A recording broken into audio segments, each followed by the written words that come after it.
Hello student, psychology study point में आप सभी का स्वागत है। मैं रेखा शर्मा। आज अपन पढ़ेंगे आशुबेल का आधुनिक संज्ञानात्मक सिद्धांत, आशुबेल्स मॉडर्न कॉग्निटिव थ्योरी। इनका संबंध अमेरिका से था। इनका जन्म हुआ है 25 अक्टूबर 1918, मृत्यु भी है 9 जुलाई 2008।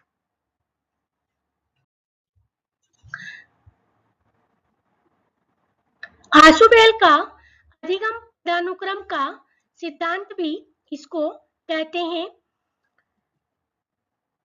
अन्य नाम है इसके आधुनिक संज्ञानात्मक सिद्धांत, मॉडर्न कॉग्निटिव थ्योरी।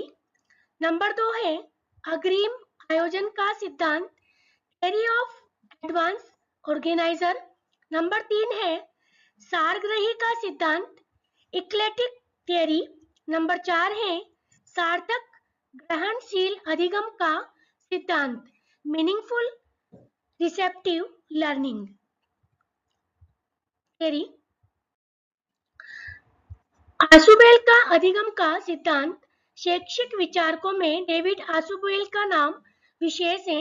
इन्होंने शिक्षण के उद्देश्य, शिक्षण विधि, पाठ्यक्रम निर्माण आदि पर अपने मनोवैज्ञानिक शोध के आधार पर कुछ विशेष विचार दिए हैं। खोज द्वारा सीखना तथा अनुभव द्वारा सीखने के स्थान पर आशुबेल पाठ्य वस्तु को पूरी तरह से याद करने पर बल देते हैं। उनके अर्थपूर्ण शाब्दिक अधिगम के 3 पक्ष हैं। नंबर 1 है ज्ञान पाठ्य वस्तु का संगठन। नंबर 2 है सीखने की प्रक्रिया।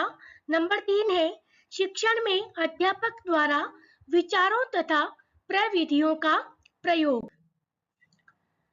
यह अवधारणा एवं सिद्धांतों को सीधे प्रस्तुत करने पर बल देता है। इस प्रकार यह आगमन विधि से भिन्न है। आगमन विधि में खोज द्वारा सीखने पर बल दिया जाता है।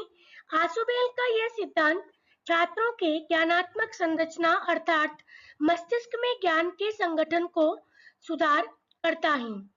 आशुबेल का यह सिद्धांत एक ऐसा ज्ञान सिद्धांत है जो व्यवहारवादियों से तो आमतौर पर विभेद रखते ही है, किंतु बहुत कुछ पियाजे और ब्रूनर से भी विभिन्नता प्रदर्शित करता है। यद्यपि वह यह मानते हैं कि खोज द्वारा सीखना महत्वपूर्ण है, किंतु वह यह भी स्पष्ट करते हैं कि कुछ दशाओं में यह अप्रभावी और यहाँ तक कि कहीं-कहीं यह असंभव भी है।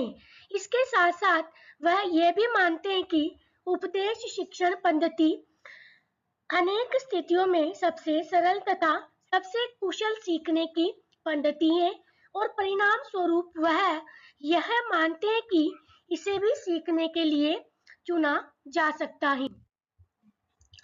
आशुबेल द्वारा दिए गए सीखने में विभेद। नंबर 1 है प्रतिरूप विषयक सीखना। नंबर 2 अवधारणा सीखना। नंबर 3 प्रस्थापनीय सीखना। नंबर 4 अन्वेषण द्वारा सीखना और नंबर 5 समस्या समाधान द्वारा सीखना।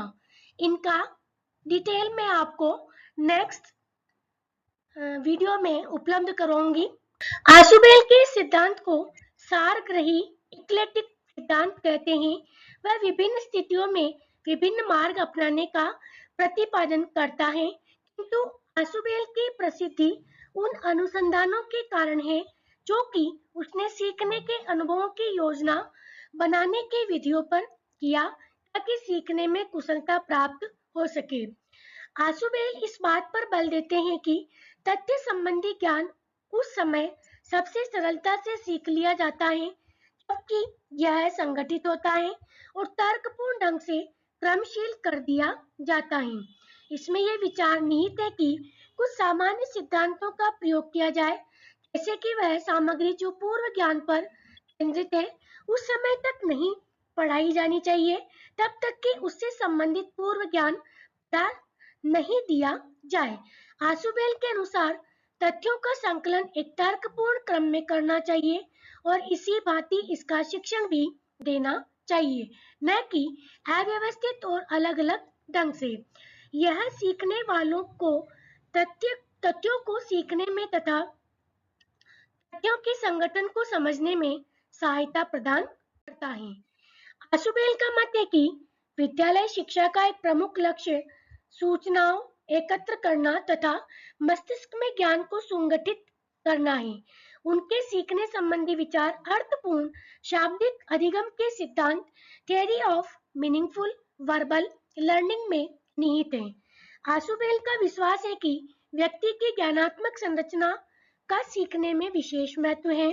नवीन ज्ञान या पाठ्यवस्तु कितनी अर्थपूर्ण होगी तथा कितनी उसकी स्मृति में रहेगा, यह उसकी ज्ञानात्मक संरचना पर निर्भर करता है।